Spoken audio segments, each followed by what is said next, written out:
তাহলে আরেকটা হাদিস কই, নবীজির মুহাব্বতের হাদিস শুনবেন তো।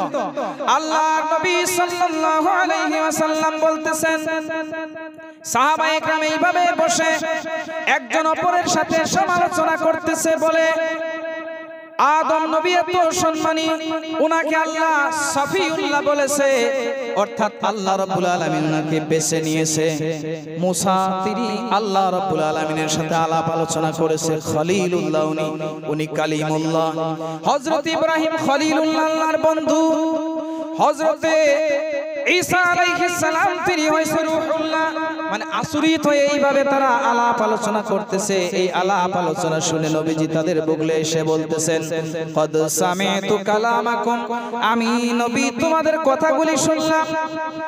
আন্না কি ওয়া আজাবাকুম, তোমরা যে আচরিত হইলা, তাদের গুণগুলি দেখে আচরিত হইলা, এই আচরিত হওয়া কথাগুলি আমি নবী শুনলাম। আন্না ইব্রাহিম খলিলুল্লাহ, তোমরা বললা ইব্রাহিম হয়েছে আল্লাহর বন্ধু খলিল। ওয়া হুয়া কাযালিক, কথাটা এমনই, তিনি আল্লাহর খলিল।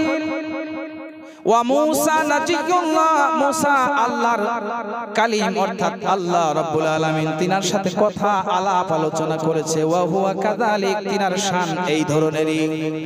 ওয়া ঈসা রূহুহু ওয়া কালিমাতুহু, ঈসা আল্লাহর পক্ষ থেকে রূহ এবং কালিমা। ওয়া হুয়া কাযালিক, উনার এরকমই সম্মান। ওয়া আদম মুস্তাফাহুল্লাহ, আদমকে আল্লাহ রাব্বুল আলামিন বাছনি করে নিয়েছেন। ওয়া হুয়া কাযালিক। তারপর নবীজি নিজের কথা বলতেছেন, ওনাদের শান তো এইরকম, কিন্তু আমার কথা কি তোমরা শুনবে না? আলা, খবরদার হয়ে যাও, আনা হাবিবুল্লাহ, আমি হইছি আল্লাহর হাবিব। বলেন সুবহানাল্লাহ। নবীজির নিজের গুণ নিজেই বলতেছেন। হাবিব মানে কি? বন্ধু, অর্থাৎ নবীজি এই কথা বুঝাইতে চাইতেছেন, যদিও মুসা কালিমুল্লাহ, কিন্তু মুসা আল্লাহকে রাজি করতে চায়। যদিও ঈসা তিনি রূহুল্লাহ, তিনার উদ্দেশ্য হলো আল্লাহকে রাজি করা।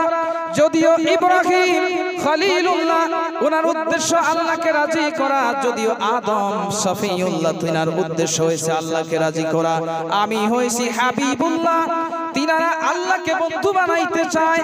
আর আমি হইছি হাবিবুল্লাহ, অর্থাৎ আল্লাহ আমি নবীকে বন্ধু বানাইতে চাই। বলেন সুবহানাল্লাহ। অর্থাৎ তিনারা আল্লাহকে খুশি করতে চায়, আর আল্লাহ আমি নবীকে খুশি করতে চায়।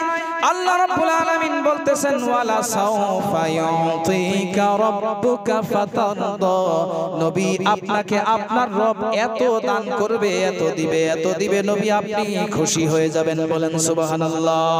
নবীজির কাছে যখন এই আয়াতে কারিমা নাযিল হয়েছে, ওই সময় নবীজি বলতেছেন, আমার একটি উম্মত জাহান্নামে থাকা পর্যন্ত আমি নবী খুশি হব না। বলেন সুবহানাল্লাহ।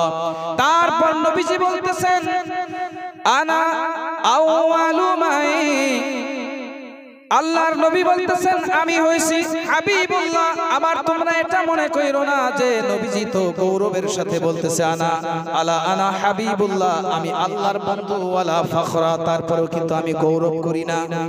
আমি আল্লাহর বন্ধু, কিন্তু আমি তারপরেও গৌরব করি না। ওয়া আনা আউয়ালু মাই, আর আমি সর্বপ্রথম ওই ব্যক্তি, যেই ব্যক্তি নাকি হাসরের দিন ওই জান্নাতের দরওয়াজাগুলি খটখটাবে, ফায়াফতাহুল্লাহু বি, তারপর আল্লাহ রাব্বুল আলামিন সেই জান্নাতের দরজা, আমি তারপরে আর বলতে চাই না, এইখানে বলে শেষ করলাম।